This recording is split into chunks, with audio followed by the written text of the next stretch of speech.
Thank you and welcome to another episode of Geek USA, an all things nerd podcast where the Trekkie meets the Techie. My name is James. And my name is Carl. And this week we're going to discuss Dream Theater's third album, the dark and brooding masterpiece that is Awake.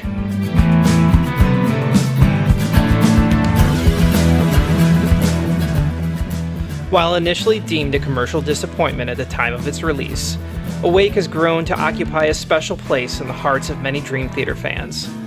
Where the band's major label debut, Images and Words, had kicked the door wide open, Awake featured a road-hardened Dream Theater in the midst of solidifying their sound. The album features some of the band's heaviest moments and most thought-provoking lyrics. The last record to feature Kevin Moore, Awake is in many ways the end of one chapter and the beginning of another.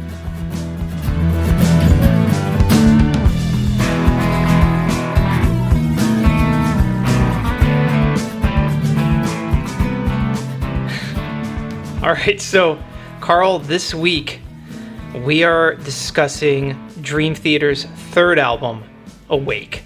So we did Images and Words. We kind of skipped over When Dream and Day Unite. I think most fans would kind of consider Images and Words the place to start the conversation.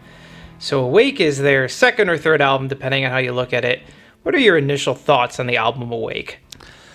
This was, I believe, the first Dream Theater album that I remember getting and listening to. And good first album. Yeah, and unlike a lot of what was told to me of progressive rock, unlike a lot of what I would hear by then, this was a lot heavier, was a lot darker. The lyrical content was awesome. Where as much as I like progressive rock, I mean, you're never really knowing progressive rock for amazing lyrical content. And of course, you know, the musicianship was fantastic.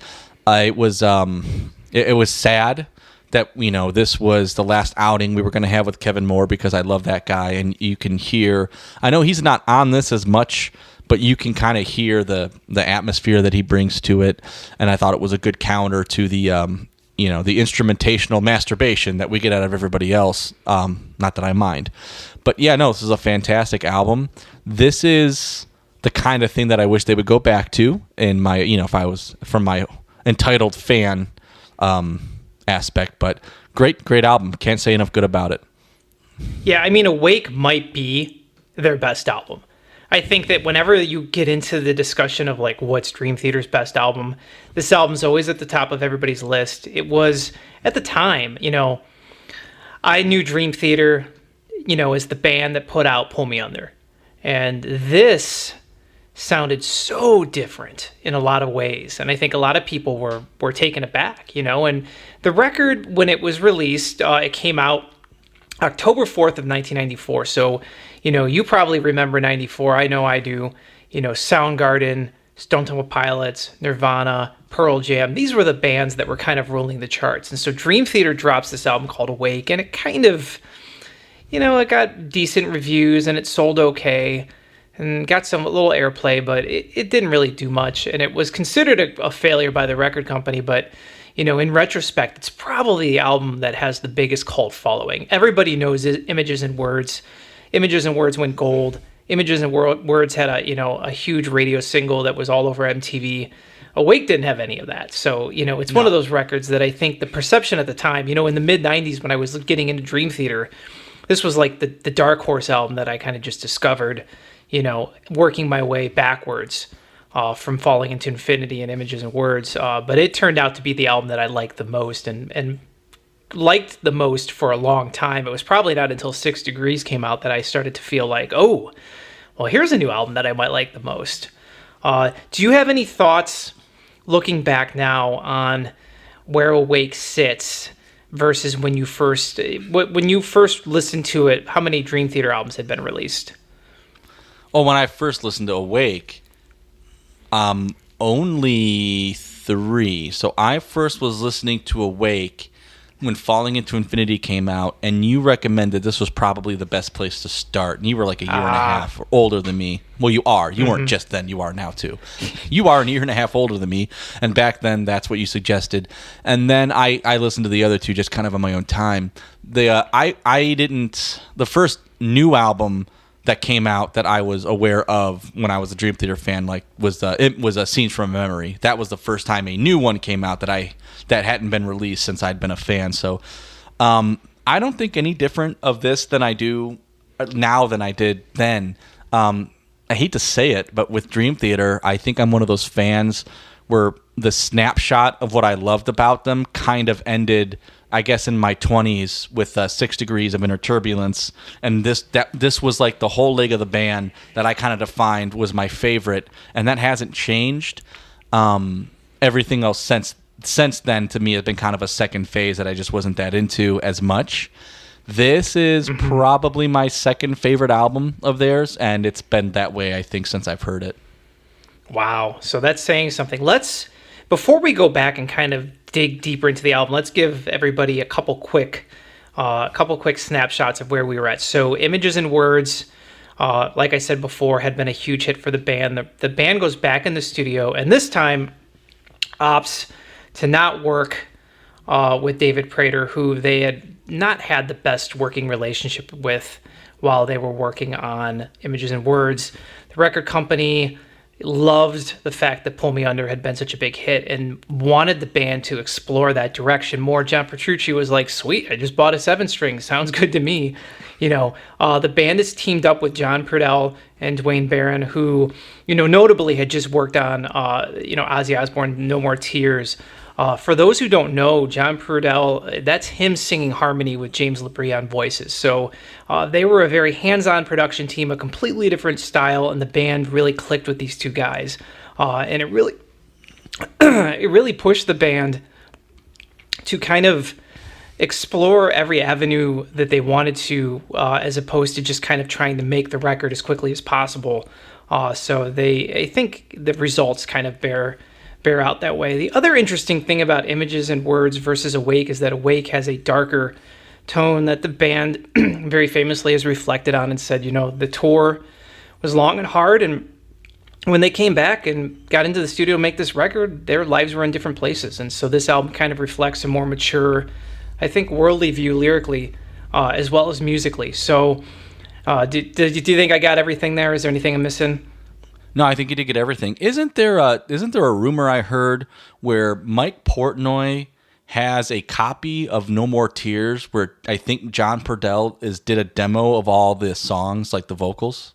I believe I heard that somewhere. Yeah, the dude was a great singer. And that, when you're working with a producer and you're a young band, I think having somebody that can kind of get in and maybe make those quick suggestions, like, hey, this song, like, maybe, like, you guys should modulate in the chorus, just like little things here and there, like a la Bob Rock with Metallica. I think it probably really helped. I feel like in a lot of ways this album is even more song oriented than Images and Words, and there are noodly sections, but it really, for the first time and probably the last time, it just feels like a collection of like hard rock / metal songs. This is probably Dream Theater's trimmest album, even though at the time it was nearly 80 minutes. It doesn't feel that way to me. So, I mean, the songs were trim. They weren't. Yeah. It's not like they had these obvious sections where you're going to do the whole band lead thing and then just this lead thing and that lead thing. It seemed like the songs, like individually, were it's not, I don't know. It's not like their stuff sounds structured, but you can kind of like listen and say, oh, this is where they're going to do this thing. Where Awake didn't have those points to it. They had noodly parts, but they seemed to just kind of flow in and out of one another in just more of a song fashion as opposed to we're just going to do something progressive for progressive's sake. Not that that's a bad thing, and not that I necessarily think that they did that on Images and Words, but I mean, you can definitely tell that there were points with Images and Words where, that may have been like a vibe that I picked up on. So yeah, trimmer songs. They had that. They had the 3-part. That trio of tunes, the Erotomania voices and the Silent Man, which I guess you can kind of the Mind Beside Itself trilogy, where you can kind of consider it maybe one long progressive track, which I don't, but I guess you could. But I would say you're right. Trimmer, not necessarily short. Well, let's dive into this. Let's go all the way to the beginning. So The record starts off with what, in my opinion, is one of the most recognizable drum fills ever. Just a really, really cool, quick little tom roll that kind of leads us into 6 o'clock, a song that Kevin Moore provided the lyrics for. And it's, probably the most notable thing about the song is it has just this wicked organ part that kind of works as a counterpoint to John Petrucci's riff. And man, you're about 1 minute into this record and you hear that 7-string guitar come in, and it is instantly the heaviest thing Dream Theater's ever done. What are your thoughts on 6 o'clock? Yeah, it was an amazing opening track. When I first heard it, and back when I was a wee lad and I didn't quite understand these things, I thought that, I don't know why they didn't just open the album with Caught in a Web, like open the album with the hardest thing that you could do. And I kind of grew up to know that would have been a stupid suggestion. This is an amazing opener. When that finally kicks in, I think it really sets a tone that, we're going to be doing stuff that's not just this big, just metal stuff. It's going to be kind of a majestic thing, and it's going to be kind of a metal thing, and it's going to be kind of a prog thing, and it's going to kind of weed in and out of all those things. It's probably, as far as like when you mix the drums and when you take all the pieces together, maybe Innocence Faded, but it might be the most individual proggy thing on the album without going too far into the heavy thing or too far into the, I guess the best word I could say is lame thing. I love lame music, but too far into the cheesy end of prog. It kind of sits in the middle more and gives you most of everything. So I think it's a fantastic opener. It's looking back now and realizing, another really strong Kevin Moore lyric. You can kind of see that his perspective has changed. He has a different view, and these lyrics, whereas like the lyrics that he contributes to When Dreaming Day Unite and Images and Words are very wordy and eloquent, and there's a lot of prose there. 6 o'clock is like Bob Seger could have sang this lyric. It's just a freaking good rock and roll lyric, and there's a lot of Deep Purple influence on this song. I love this tune. I agree with you. It's I would kill to hear a Bob Seger cover of this song. But you know what I mean, like the road weary, like I'm going to tell the story about this guy who's got to get up and go to work every day. You know what I'm saying? Yeah. It's No, I know what you mean. We're not quoting Shakespeare here. I'm just telling you that it's hard to get out of bed sometimes. But speaking of kind of the piggyback on what you said, so 6 o'clock was the heaviest thing Dream Theater had ever done until Caught in a Web started. And then again, the bar sets. Oh my God, Carl, is there a more freaking awesome intro than the beginning of Caught in a Web? And P.S., that is the best synth patch Dream Theater has in their catalog. And I wish somebody could figure out how to bring it back into their records. Tell me about Caught in a Web. This, to date, we're talking 94, so I would have been like 11 or 12. I wasn't like a super huge music fan until about this time anyway. Caught in a Web was the heaviest song I'd ever heard. Wow. To that point, which it's kind of sad when you think about it now, but at the time I didn't know any better. The riff was fantastic, and it's such like an aggressive, because I don't know, because even in a 6 o'clock, I don't think you got up until now you haven't really gotten this aggressive vocal attack by James Abree, and I now, not listening to Images and Words first, I wouldn't have thought this. But had Images and Words been the first thing that I heard by Dream Theater, I probably would have been completely blown away by the time I got to Caught in a Web, because sounds like a different singer. He attacks it. Like, he doesn't just sing that. He like hits that song with his throat, and it's freaking awesome. The lyrics are fantastic. This might be the pinnacle of great lyrics for these guys. Maybe some select tracks off of Falling Into Infinity, in my opinion, but the lyrics on all over this album. But this Caught in a Web might be my favorite lyric off the album. I think it's fantastic. I might be mistaken, but I want to say, James Labrie and John Petrucci are co-credited as lyricists on this. It might be the only song that's split like right. that. And no, you're right. It's the only one on this album where the lyric credits were shared between anybody. So, Caught in a Web is amazing. Track 3 is a song that I didn't really enjoy when I first heard it, and it grew on me, and now I think it's probably one of the standout things on the track. Innocence Faded, very strong Rush influence, has an amazing coda at the end that kind of just brings back this musical theme where they kind of tie up the whole song with this instrumental section that's just brilliant. One of John Petrucci's best guitar solos. I still can't play it note for note, and I've been trying for years. It's just so nuanced. And James LaBrie, probably the highest note he's ever sung on record, so he nails this again. Lyrically, John Petrucci contributes to the lyrics, and the song kind of deals with, obviously, the idea of losing innocence, but a lot of people, and even he's said this in interviews, that it kind of touches upon what he felt like was a dissolving relationship with him and Kevin Moore. They had been friends since they were kids. Tell me about Innocence Faded. Petrucci was on fire with lyrics on this album. He did, I think, most of the best lyrics on the album definitely, I think, came from Petrucci. This one, this is one of those songs where I played it all the time, and everybody I knew just thought it was cheesy, and nobody I knew even thought this band was cool, let alone this song. There was just like an element of cheese to it that nobody I knew could get behind except you. Girls I dated, friends I had, even friends I had that were really into Dream Theater, for some reason, were really into Scenes from a Memory, just couldn't get into this. Maybe it was the whole theater geek thing, but the notes that LaBrie hits on this are insane. So we get caught in a web where you get this new kind of singer.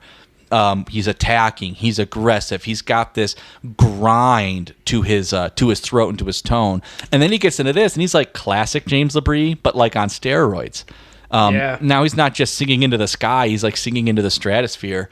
And it was awesome to hear on Score him revisit this and nail the tune like mad crazy. Which version do you like better? Do you like the Score version? I like live versions of pretty much everything better. Just because I love the live thing. I love the environment where everything sounds more raw. Anything can go wrong. Usually they play it a little too fast live. I always get a kick out of that. So I'll take the live version if it's good. Up until that, I don't think I heard too many live versions of this tune that were awesome. I was very nervous when I saw it on the back of the CD that they had done this song, and I was very pleasantly surprised. Oh. Yes, and how old was he when we finally get the Score? Because here he's what, in his 20s? Mid to late 40s, Yeah, so, it obviously, it's insane that a 20-year-old man can sing like this in general, so I'm not going to say that it's one thing to do this in your 20s, because it really isn't. It's an amazing thing to do in your 20s, but to also be able to do that in your 40s, it was insane. So, you're right, this is one of my favorite solos from John Petrucci, too. It's not necessarily their most like individually amazing song. Aside from the solo and the vocal, you're not going to get anything out of this that is the best noodling from all these musicians. This is an example of one of their really trimmed songs, right? It's very prog. There's a lot going on, but everybody's kind of they're playing all within these confines of this tune. You're right. It's a very Rush kind of influenced tune. It's one of my favorites, and it's one of the reasons that I love this album so much. The next track is the nearly 7-minute long instrumental Erotomania, the first part of, like you said, you checked earlier, the Mind Beside Itself trilogy or suite. Erotomania is a instrumental that they kind of developed out of jamming over the Images and Words tour. If anybody has the Live from Tokyo VHS tape that I still have, yes, I have VHS tapes. There's a very cool section in that where they're kind of jamming on the main riff of this, and it kind of turns into something else. You also hear pieces of The Mirror. You hear little pieces of this album. This is, I think, one of the things that benefited this, and something they got away from on later albums is, I think, when you're writing on the road and kind of trying things out on stage, it just makes the material want to be lean and mean, because you got to play the damn stuff over and over again, and I think that really helps here. Carl, what are your thoughts on this instrumental? This might have actually been the first instrumental rock track I heard in music, period. I don't think that wasn't really a thing among anything I listened to. And my foray into progressive there were no music instrumentals on Nevermind. I don't remember hearing any, at least. So, yeah, right. It wasn't a big thing for the Smashing Pumpkins, but and Alabama, they weren't really an instrumental band, no. So this was it was amazing. I at this point, I'd been playing in school. I'd been playing classical music, a bit, and it was something that I'd always listened to, so it's not like I was saying, instrumental music in general, it's impossible. It's never been done before. But it was heavy. The production was fantastic. The riffs were solid. The lead work was great. This is the perfect example of what like an instrumental track for a prog band should be. It kind of showcases everybody and not in just a needlessly noodly kind of way. I mean, the main riff is a riff, Kevin Moore, he does some stuff on it, but you can certainly tell that his specialty is this, the environment, right? His specialty is the ambiance. Yeah, the atmosphere. That's a way better word than ambiance. Store for lovers. Yeah, so you... Yeah. Yes. I've never been there. Other people go there, not me. But amazing musical, amazing instrumental piece, and it kind of goes seamlessly into the next one, and it gets reprised a little bit too. But fantastic tune. I love it. Yeah, it's one of the only. I'm not a big fan of instrumentals. This is one of the only Dream Theater instrumentals that I regularly don't skip over.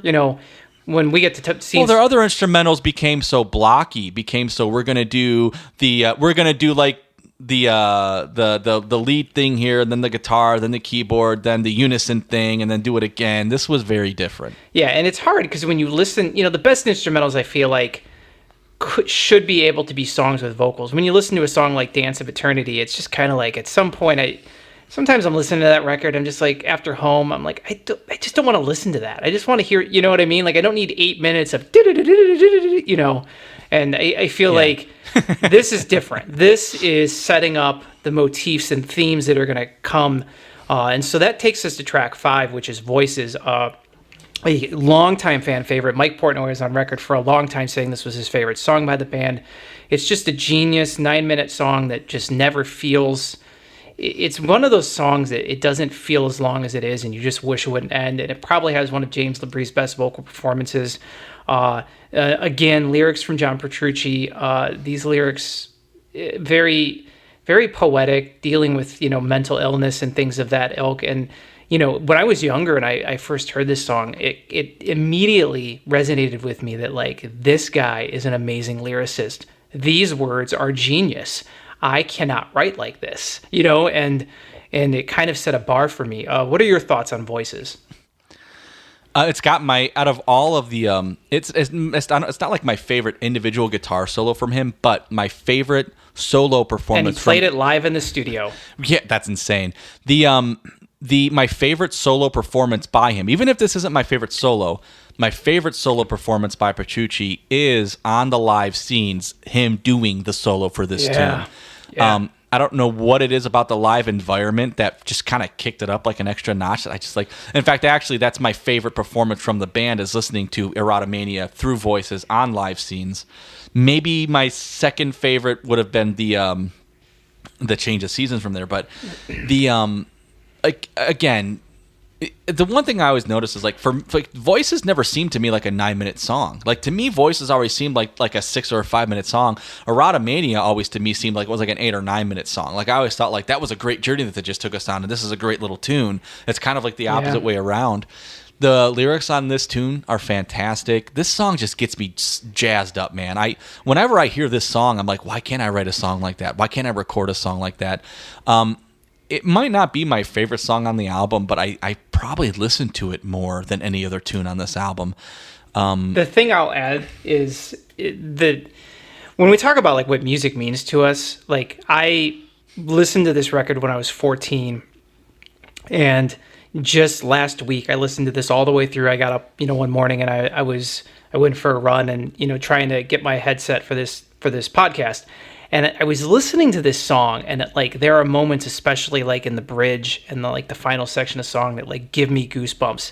And it's very interesting to me that something that could give me goosebumps 22 years ago, and then 500 listens later, still give me goosebumps at the same spot. It's like a really interesting like thing that I can't think of anything else in life that can do that. Here's this thing, and it like connects me to all these former versions of myself with these really strong reactions.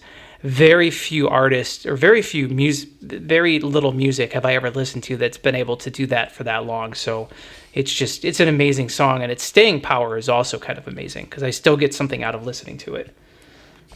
So that takes us to the next track, which is the final song of this trilogy, the very acoustic Silent Man, a song that John Petrucci kind of composed himself. Cool little song. I kind of like the bridge and stuff, the way they reprise the motifs from Erotomania. It's not the strongest chorus. I've always kind of felt like the band has a hard time with these songs because I feel like they want to do like Radiohead or something along those lines, and it just doesn't ever really work. It's an okay song. I usually don't skip it, but it's probably the one thing on the record I could take or leave. What are your thoughts? Yeah, this is the kind of tune that I don't know how much Kevin Moore was or wasn't involved in this kind of a tune. I would imagine this is the kind of thing that you would need a Kevin Moore for, because none of the guys in the band, they're not musically like artsy fartsy.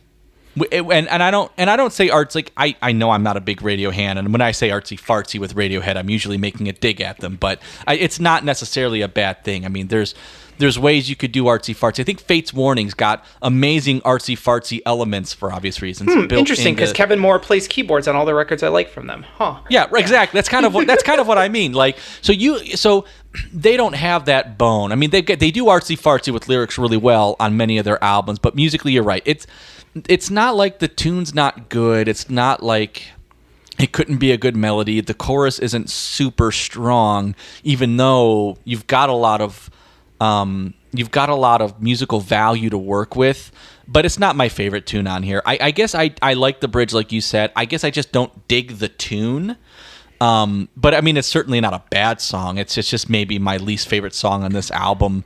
I wouldn't call it like. I mean, it might be the reason why I give this album a 9 instead of a 10. You know what I'm saying? And it definitely is a song that you could imagine having benefited from more Kevin Moore. But apparently by this point, they wrote the record or finished writing the record together in the studio and then kind of went to track. And, while Kevin Moore's leaving at the end was kind of a shock to the band, they've all said in interviews that they could tell that he was becoming more and more distant, and that, whereas he had been very opinionated in the past and had very strong opinions on like arrangements, he all of a sudden like didn't fight and didn't really care about what happened. So I think everybody knew something was up, and I think that's kind of where you miss him, is on moments like this. The next track is The Mirror. Now, The Mirror features a very strong lyric contribution from Mike Portnoy, a very strong lyric that I don't think at the time I realized what it was going to lead to, but The Mirror kind of explored, what he was considering a battle with alcoholism at the time, that would turn into like a complete epic journey, and also like a recovery process for him. This song is something they developed while writing on tour, kind of grew out of an instrumental, is a very heavy song, very metal, not very melodic, but I think it's a genius composition, and I freaking love this song. Carl, tell me about The Mirror. This is my favorite lyric contribution from Portnoy. This is, in my opinion, the top of what he's capable of lyrically.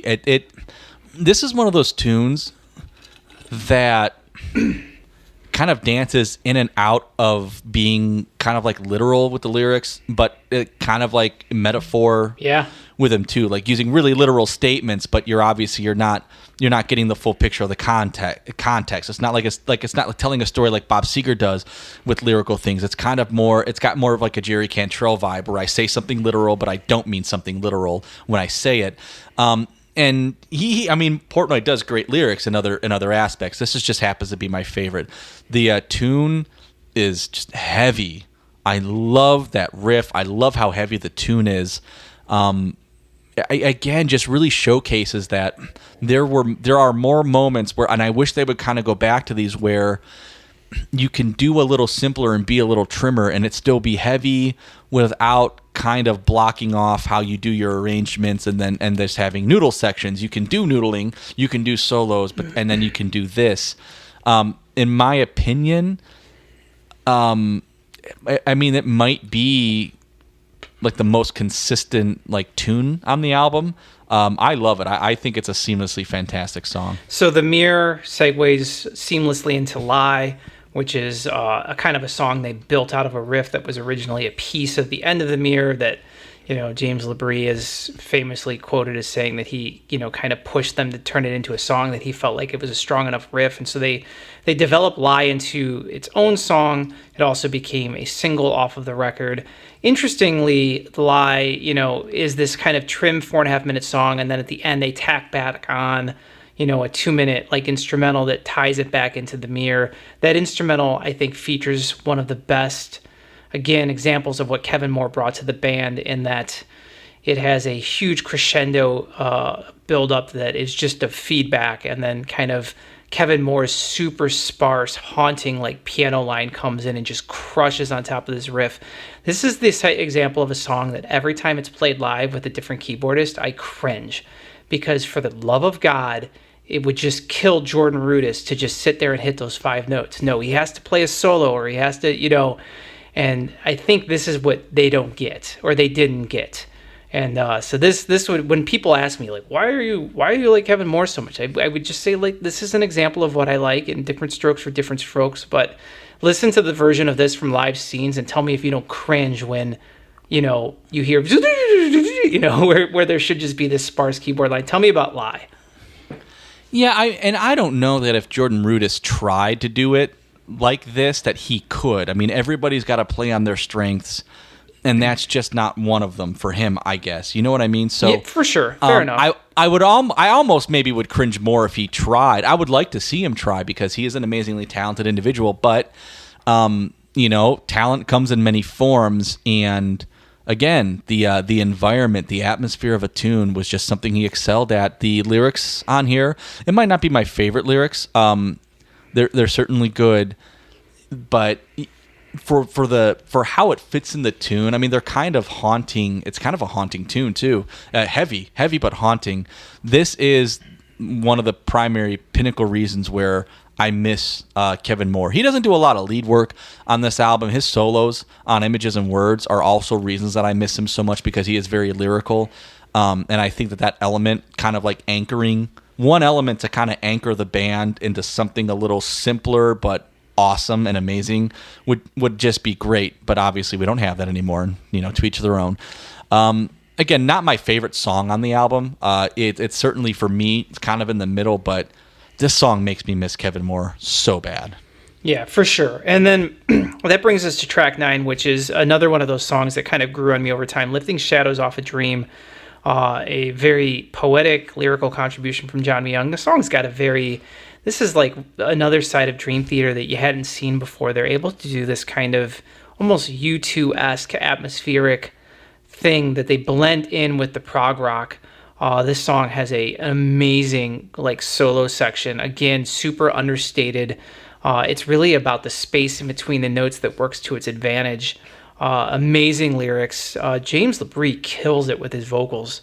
What are your thoughts on this song? This was one of my favorite tunes by them. This might be my third or so favorite song on the album. Now there was a time when I thought it was my favorite song on the album, and then I grew chest hair and testicles.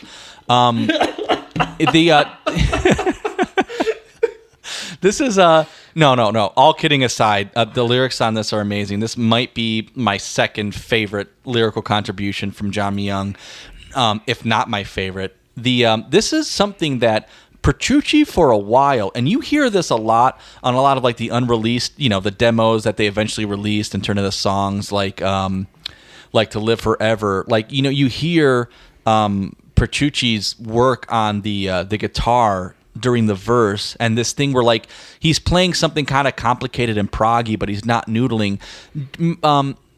Petrucci's one of those guys, and this is a really good example of, he can do the ultra noodle thing, and then he can kind of do this let's play in the pocket and get kind of atmospheric thing with it, and he kind of does this almost not at all anymore. But the way that they kind of played this, you could have strummed this whole song. You really could have, but you don't have to. He finds this other really proggy way to play it. LaBrie is singing on this. It's fantastic. The song structure is amazing. This is another example of, you're right, it's kind of like a U2 thing, and I can kind of hear some Rush in it, but this is another example of a really trimmed song that's really proggy, and it fits. It's not like the other metal tunes on here. It's not one of those super heavy tunes on here. It is very Dream Theater classic, and it fits really well on here. And this is another tune that I just wish that they did more of. And again, Moore's contribution on the tune might be kind of a little sparse, perfect, but gosh darn, it's absolutely perfect. And that brings us to Scarred, a song that features, again, some of my favorite John Petrucci guitar work, what I consider to be perhaps his best lyric, song that is super poignant and powerful.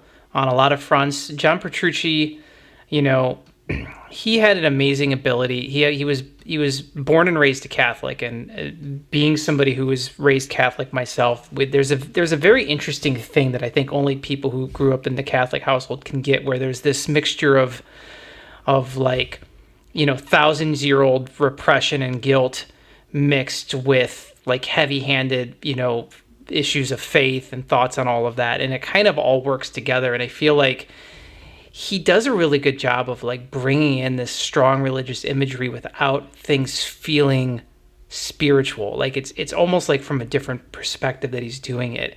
And this song, a lot of his early lyrics, I think, kind of do that very well. And it was always intriguing to me, and it was something I picked up on. I was like, ooh, like that's an interesting way to throw in that like really like obscure reference to like the Bible or this or that. Like, what a clever lyricist, you know? Like, this song, whereas Images and Words, I feel like the different influences of the band were just kind of smashed together, and it's genius. I feel like Awake is them kind of solidifying their sound. I don't hear Rush mixed with Metallica. I just kind of hear Dream Theater, and this is a good example of that. This song, it's just more seamless. It just sounds like a confident band writing, and James LaBrie, it's probably his strongest vocal ever recorded. Tell me your thoughts. Yeah, I think earlier in the cast I said that I thought 6 O'Clock might have been the like the one song example where they do everything on this album like in the 1-2, and I actually think I'm going to walk that back, because when I think about it, Scarred is probably the shining example of, I think, a little bit of everything that they do on this album, and that what they're kind of capable up to so far probably better represents that. It's heavy, it's atmospheric, it's dark, but it's got some kind of brighter moments to it. The lyrics are, there's a lot of words to it. I mean, it's a very wordy tune. I think that this really also goes a lot to James LaBrie's talent to take a lot of words, which Dream Theater tends to like to write a lot of words, and yes. He's really good. He's got like that Meatloaf quality of like, I can take a crap ton of words and just like put them in somewhere and make it work, and he does that really well here. There's amazing live versions of this tune. There's some horrible live versions of this tune, but this might be my like full on favorite tune from the album. That's a tall order if I had to pick one favorite, but God, I love this song.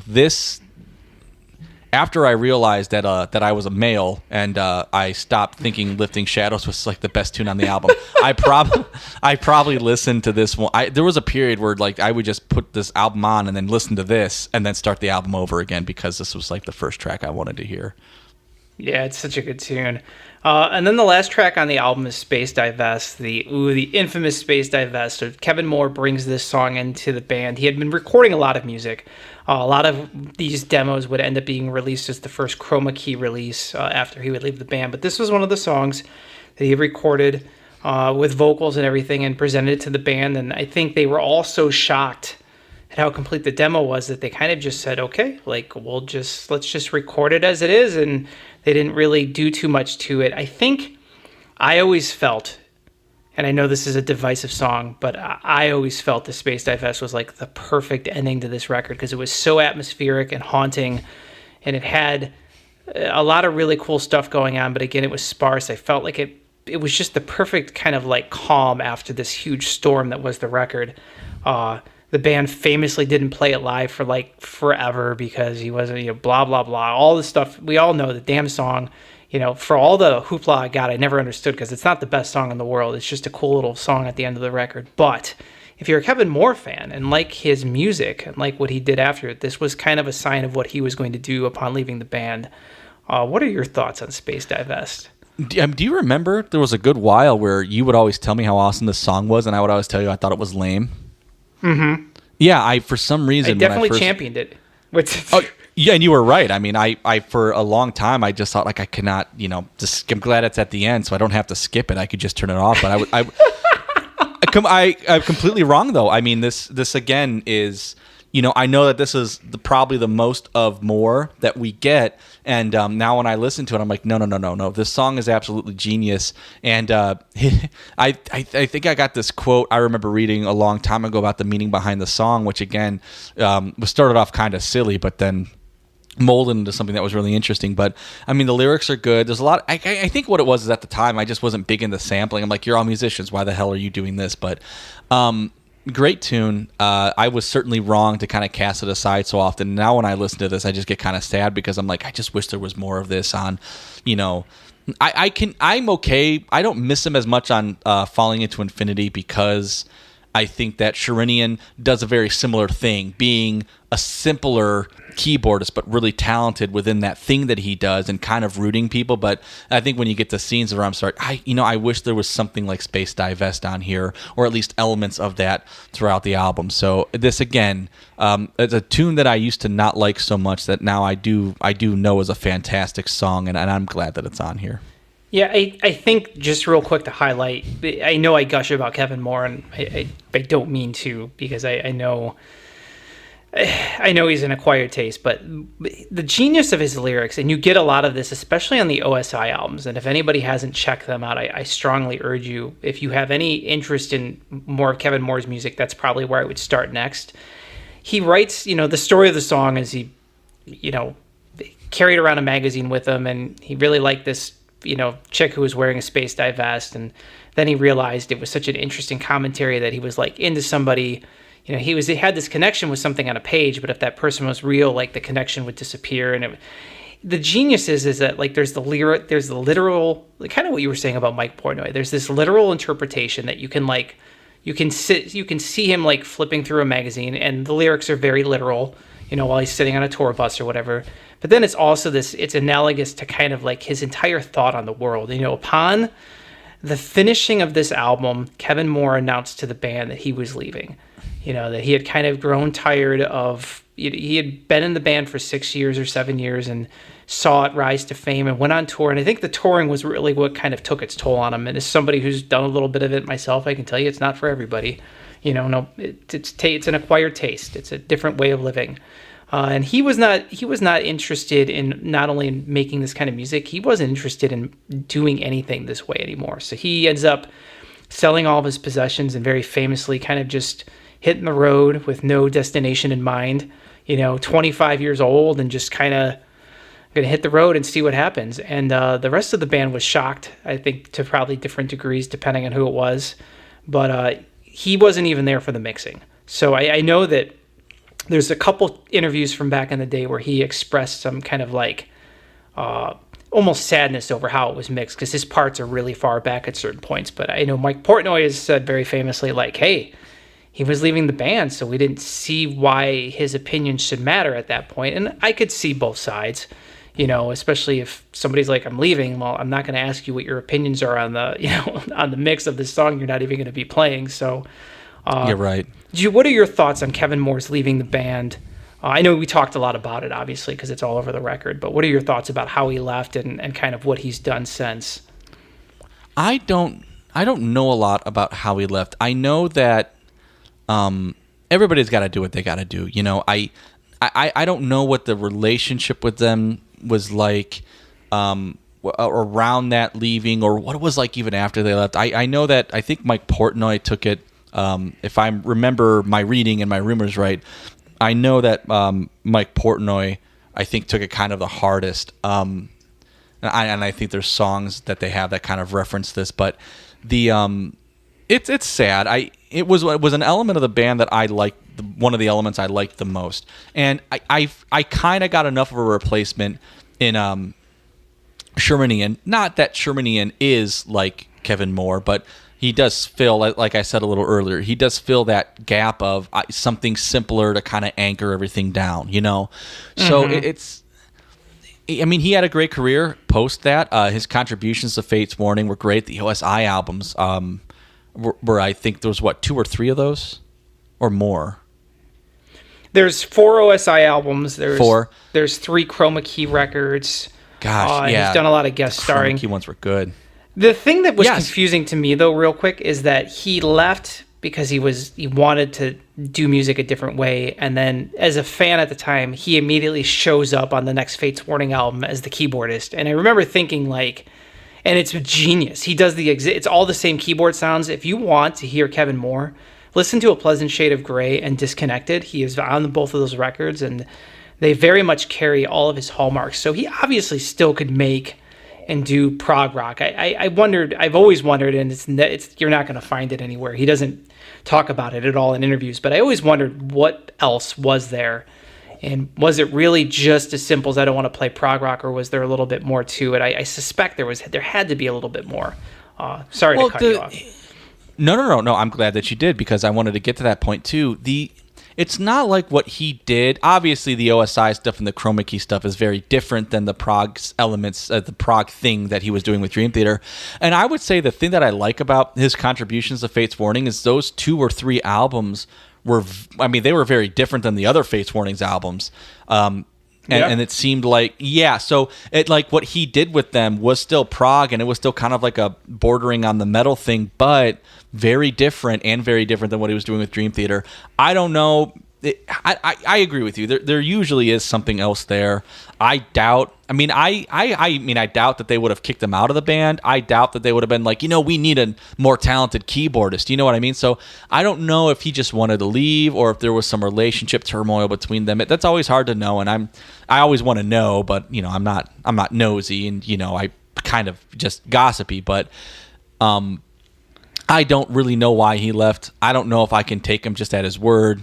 Relationships and bands are complicated, but I'm at least glad he continued working, For sure, and he continued working on great stuff too. And you can kind of see, he's just not like an ancillary character in something where he was just there to contribute the keys, and then that was it. He is an amazing artist, and I think an artist in the truest sense of the word. He takes this thing that he does, and he just wants to make really good art with it, and I think he succeeds wonderfully at it. Well, and it's, at this point, we're going on almost 25 years since this happened. So obviously Jordan Rudess has been in the band, 4 times as long as Kevin Moore was. It's such a footnote kind of in their story, but at the time it felt like a huge change, and we'll talk about it when we get to the next record, later on down the road, but it was a huge change. And it's a change that I think when fans talk about what they like about Dream Theater, it's hard for it to still not. It's amazing that the contributions on these first 3 records really, are still kind of creating waves, 25 years later. That being said, what's your thoughts on the production and the mix of it? The record has it sounds a lot different than Images and Words. It sounds a lot different than all their records. It has a very 90s metal sound with kind of a reverbed out drums and all of that, but the production is nice and full and lush, and no trigger drums. You get to hear Mike Portnoy's real snare this time, and I feel like there's a lot of room to breathe, and when you turn it up, it just sounds good. It's not brick-walled. What are your thoughts on the production on this record? I'm glad that he didn't trigger his drums, because triggering a drummer like Mike Portnoy is like, gosh darn, auto-tuning John Legend. Well, it wasn't his choice on the first record. It was on Images. And it's stupid. You don't need to correct somebody or trigger or give I guess training wheels to somebody who's that talented. I hear Alicia Keys, right? And I hear all these talented singers, and I'm like, why are you pitch correcting them to be completely computerized perfect? You don't need to do that, and you don't need to trigger Mike Portnoy's drums. So his performances in the most natural way that they can be is exactly what we need. He's very consistent. It's not like he's not like his hits and his performances are up and down. The atmosphere on it's very dark, and the production to get it to that point, whatever they did to give that kind of like a darker color to the album, was fantastic. We didn't get it on the first one, and we didn't get another dark production until we get to 6 Degrees, so they skipped 2 albums of something that was a little brighter and a little lighter. The guitar tones were obviously the heaviest that they've been, and you're right. Not brick-walled, not kind of compressed and condensed down. My only critique on it, and this is just hard to do, it's hard to mix really low bass guitar. You don't hear the bass. Strings. Yeah. You do, but you don't hear like the individual attack as much. And this is why I'm so glad that they eventually started really producing and releasing those tiered bass guitars where you get the lower strings longer so they can be thinner, and then the tension's there.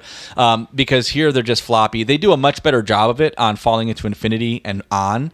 So it's not easy. I mean, the reason that I don't detune stuff, which would work much better with my throat, the reason honestly way I don't is because I can't barely hear my bass and I don't know how to mix it that way, so I just don't. I'm like, I'll figure this out in standard. But that's my only critique. You still hear the bass, though. Like, the low end is still there carrying it. There's just no articulation to it. It's just, I'll agree with you, it's muddy at points, but I like it. I think it works on this record. Yeah.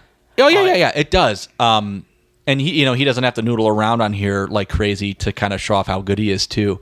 And the lyrical contribution, this might be the most solid record lyrically from one end to the other. I think it hands down is. It's a record I still reference. It saddens me when I listen to a song like The Count of Tuscany to think that at one point the space was reserved for, these really like thought out ruminations on like mortality and life, and now I'm just going to tell a story because I don't know what else to say. It feels like at times, you have this fire and this energy when you're young, and it's sad to think that and I know it's natural for people to lose it, but it feels like at times when you're listening to the lyrics on the later records that maybe that's been lost a bit. And I don't know why. And I guess Carl, you go to work every day, I go to work every day. When we make music, it's completely in our free time, and that's all. But I just have a hard time understanding how, like, getting up every day and making music as a job, you can't stay motivated and hungry. But they're not the only band to struggle with it. I mean, it is what it is. But especially for Petrucci, that's the kind of head scratcher, And I don't know what this is, because the hardest times in my life where I've had writing lyrics were been when I was younger. And not that I couldn't write words strung together that maybe sound kind of mysterious, because I think anybody can do that. But I didn't find myself able to write lyrics with any real meaning or conviction until like I got older. Maybe like within the last like 3 or so years. Mm-hmm. So I don't know what it's like to be really good at writing lyrics, and then you get to The Count of Tuscany where, your other lyrics told stories. This tells a story, but for some reason this story blows. The story doesn't really blow. Like, it's actually kind of an interesting story. Anecdotally, it's something that I would repeat, but somehow you're telling it really sucks, and I have no idea why. Yeah. So, I mean, I don't know how to define whether or not a musician's hungry anymore. I get, and I'm usually more rational when we do these podcasts because I'm in kind of a calmer state, and I've relaxed a bit. But I do get into entitled fan mode, like all music fans, especially geek culture fans. We tend to do this, and sometimes I think, why can't they just go back to being better at this, that, or the other? And obviously they have no responsibility to. Maybe they're all really happy. Maybe this is exactly what they want to do, and that's fine. I just really wish we could get some what I would consider better lyrics, and then a little less noodling out of them, because I know that they're capable of doing so much more than just playing a bajillion notes a second at the same time. I will completely echo what you're saying about entitled fan mode, and everything I'm saying is with all due respect to those who have accomplished way more than I have. It is more... Yeah, at the end of the day, they're them and we're us. Not a personal indictment on the human being, just a subjective observation on my part as a fan. Yes. As a fan who spent a lot of money and feels entitled to at least have the opinion shared with you. So that being said, absolutely. The final thing I'll say is this album to me is genius from start to finish. And when I listen to it, and then I listen to The Astonishing, which I was not a fan of, or not a big fan of, I wonder how, as the artist, you don't listen to Awake and think, man, wow, how do we do that again? Because, like, this thing we just did, like, how are you not aware of it? But maybe you are. That's enough of that. Let's get to the wrapping this up here with some fun stuff and kind of keeping the conversation on Awake. Carl, what is your favorite performance from each member of the band on this record? What's the best drum performance? What's the best guitar song? Why don't you give me your favorites for these guys?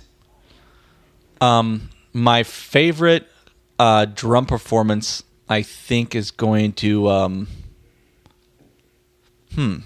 the drums one's the hardest because he's not all over this album like he is. There really isn't one tune where he's just like really flailing away.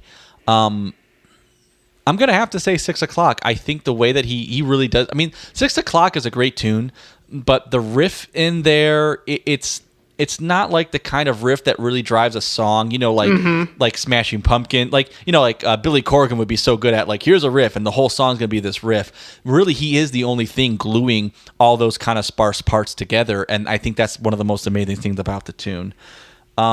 Vocally, I have to go with Scarred. For Labrie, because he does the singing thing. He does James Labrie classic, but he also does the I'm attacking the microphone with my throat thing. And is it's it you great. that told me that final section of the song is like the Wheel of Fortune theme? Yeah, that dun, dun, dun, dun, dun, dun. It's not the exact same, but it always reminded me of it. I would have to say for Petrucci, I gotta go with his solo on voices. It's so good. Yeah. His performance all over that tune is so good. You would think that I would want to say for more that I'd want to say Space Divest, but I honestly think that like the atmosphere that he brings to Caught in a Web, I don't know if that song. I think obviously Space Divest wouldn't be what it is if Kevin Moore wasn't playing on it, but it's like a 90% keyboard tune. Caught in a Web, I honestly think if you take what the sparse contributions are to it, it wouldn't be that interesting. Yeah, I agree with you. I think, did you give me a bass line? What's your bass? Oh, shoot. No, I didn't. That one's also really hard because he's not really all over it. So I would say definitely Lifting Shadows, because I think what he's doing on that, he's not like blowing away with, one notes after, just blasting away with like big lines, but the way he kind of plays that and the way him and Petrucci kind of play off of each other in that, especially between the intro and the verse, I think is fantastic. So I'm going to go with Lifting Shadows for Myung. Yeah, I was thinking about this earlier, and I think drums is easy. I think I'm going to go with Caught in a Web. I just love his use of toms. He does a lot of things on Caught in a Web that he hasn't done yet in the band, I think, because the song is so groove heavy. It's a different kind of sound, and Portnoy just nails it. Guitar, God, man, that's an easy one. Voices, just Petrucci's solo just kills in that song. And I'm probably going to say for Labrie, I'm going to give him voices as well. I like, Lifting Shadows is a good choice. I'm going to actually say Scarred. I think I love that opening bass line. I love the groove of it. I think Myung just kind of nails that song with the pocket. And then the keys, I'm going to say Voices. Everything Kevin Moore does in that song is perfect. Find me a passage, a 2-minute section from Jordan Rudess where he only plays 5 notes over and over again. It's just, he just can't do it. And it's okay. Like you said, because Kevin Moore can't play unison runs and can't do all the other stuff he can do and wouldn't have wanted to. But I really appreciate how understated that first verse is. I think it's brilliant.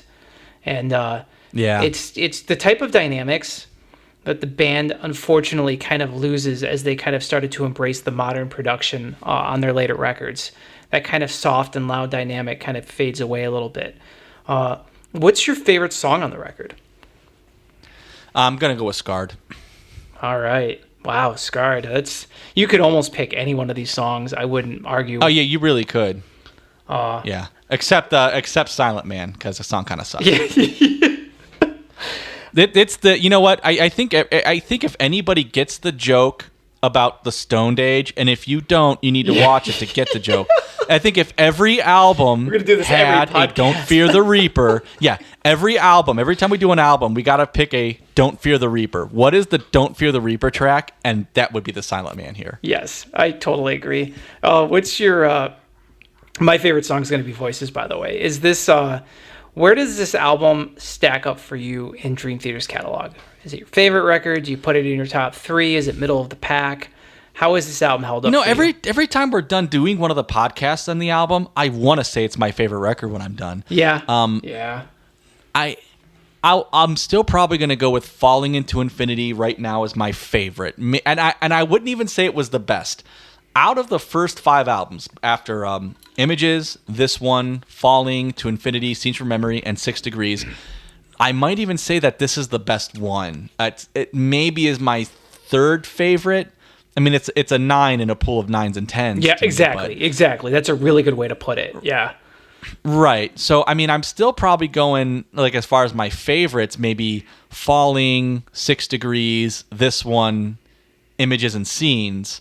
But that being said, if you were to ask me which is the best one, I'd probably say this one. It's the most, I think I think this one took the most art to do. I think that it's the trimmest one, which, I mean, that's hard to do. When you're really good, like these guys, I think it's really hard to do this kind of more in the pocket thing and it still be prog and it still be prog metal.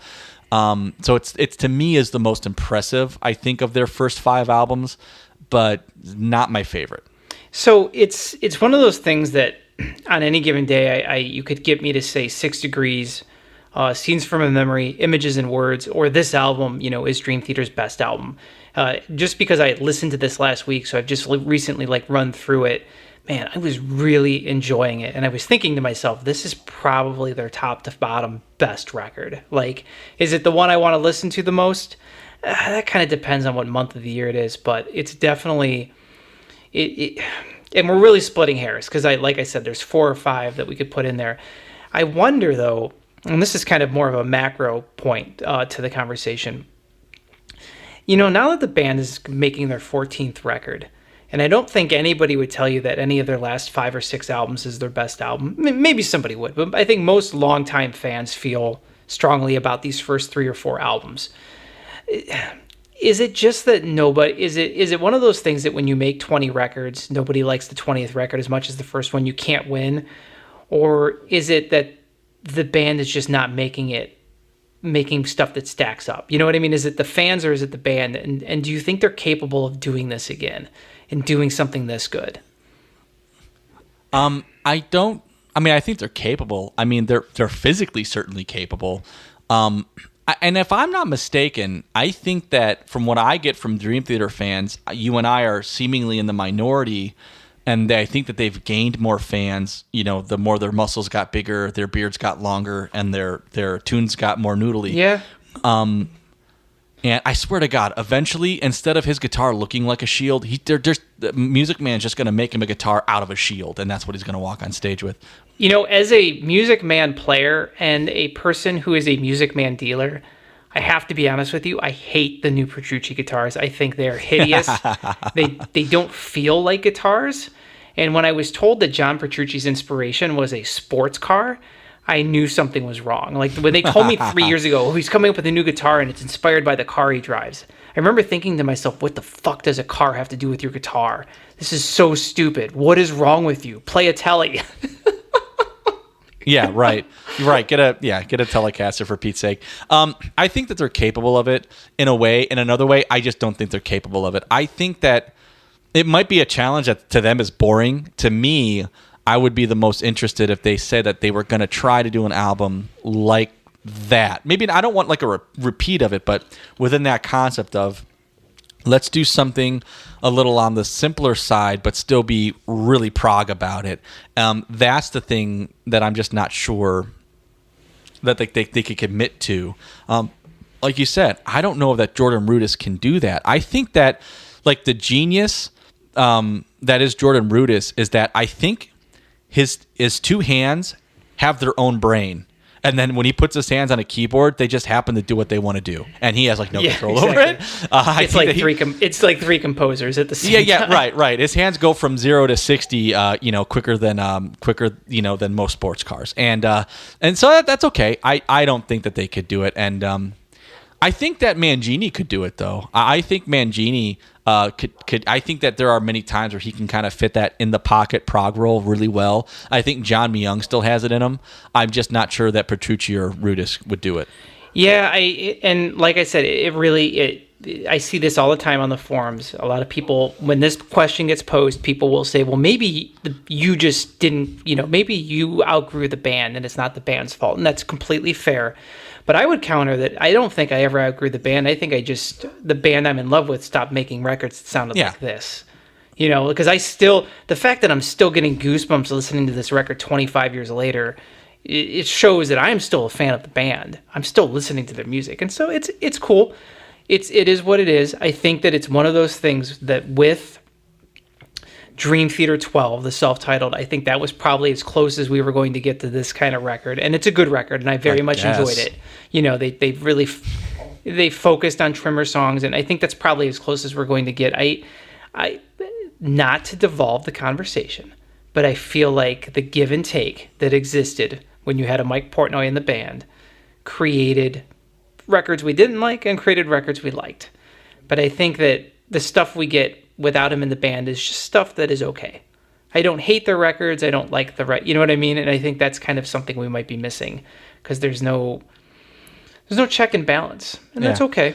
You know, you're never going to like everything that an artist does, and I'm okay with that. And Mike Portnoy is probably one of the major reasons that I love Dream Theater as much as I do. And he's probably one of the major reasons that there's a chunk of their sound that I didn't like. And that's okay. Yep.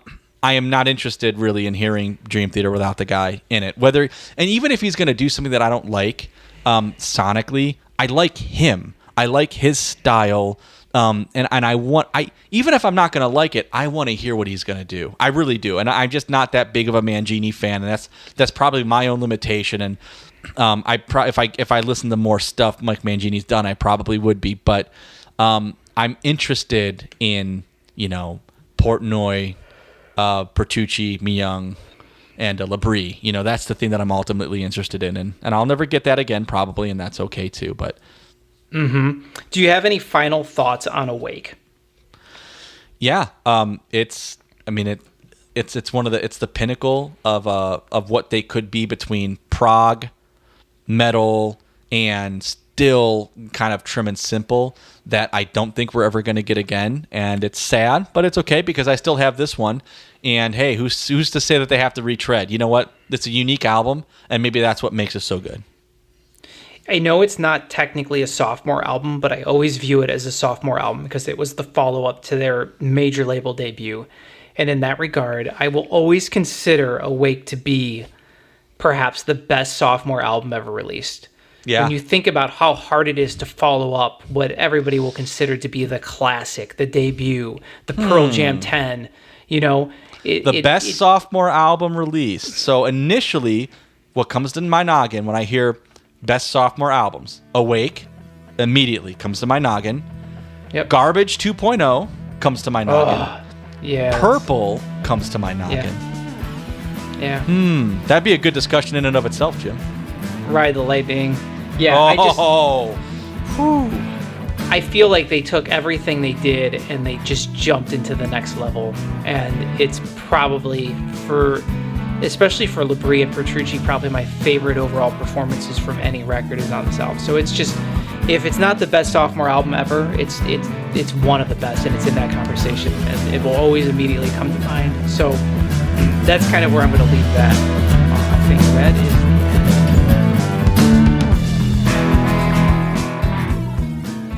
Thank you for listening to Geek USA. Follow us on Twitter at Geek USA Podcast.